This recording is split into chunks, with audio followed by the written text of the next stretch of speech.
ఉత్తరాంధ్రకు మహద్దశ పట్టబోతుందా ప్రస్తుతం కూటమి ప్రభుత్వ హయాంలో? ఎందుకంటే ఇప్పటికే కేంద్ర ప్రభుత్వం చాలా సహకారాలు అందిస్తుంది. అక్కడ రైల్వే జోన్ వచ్చినా ఏం చేసినా, లేదంటే స్టీల్ ప్లాంట్ వ్యవహారంలో ప్రత్యేక ప్యాకేజ్ ఇచ్చినా. అయితే ఇప్పుడు భోగాపురం ఎయిర్పోర్ట్, వాస్తవానికి 2018లో భోగాపురం ఎయిర్పోర్టు నిర్మాణం కోసం 25,000 ఎకరాలను కేటాయించారు. అయితే వైసీపీ అధికారంలోకి వచ్చాక దానిని తగ్గిస్తూ నిర్ణయం తీసుకుంది అనేది. అయితే మరో 500-600 ఎకరాల భూమిని కనుక అప్పగిస్తే ఇంటర్నేషనల్ ఎయిర్పోర్ట్తో పాటు ఎయిర్ కార్గోను కూడా ఏర్పాటు చేయడం, అలాగే ఎయిర్పోర్టును పరిసరాల్లో చుట్టూ అభివృద్ధి పనులకు కూడా ప్రాజెక్టులు రెడీ చేయడానికి వీలుంటుంది అనేది ఈ విమానాశ్రయాన్ని నిర్మిస్తున్న జిఎంఆర్ సంస్థ కూటమి ప్రభుత్వాన్ని కోరుతూ వస్తుందట ఎప్పటి నుంచో. అంటే దాదాపు ఆ చుట్టుపక్కల ఉన్న ఆ భోగాపురం చుట్టుపక్కల ఉన్న ఇంకా ఒక దాదాపు 500-600 ఎకరాలు, లేదంటే ఒక 500-600 ఎకరాలు కావాలట.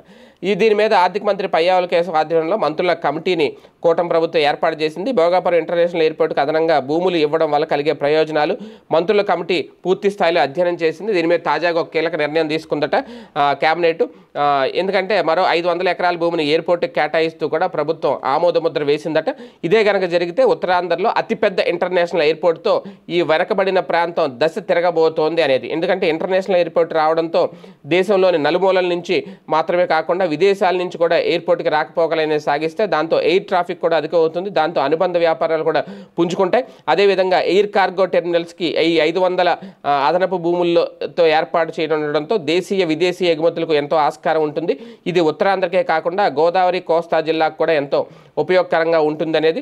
ఇంటర్నేషనల్ కార్గో టెర్మినల్ వస్తే కనుక ఆక్వా ఫార్మా ఎగుమతులకు సులువైన మార్గం దొరుకుతుంది. అంతేకాకుండా స్థానిక ఉత్పత్తులకు విదేశీ మార్కెట్ కూడా దొరుకుతుంది. దాంతో వాణిజ్యం కూడా బాగా ఊపందుకుంటుంది అనేది. భోగాపురం ఇంటర్నేషనల్ ఎయిర్పోర్ట్ లొకేట్ అయి ఉన్నది కాబట్టి ఉత్తరాంధ్రలోని కీలకమైన చోట లొకేట్ అయి ఉంది భోగాపురం. అది కూడా విశాఖ, విజయనగరం, శ్రీకాకుళం జిల్లాల మధ్యలోనే ఉంది.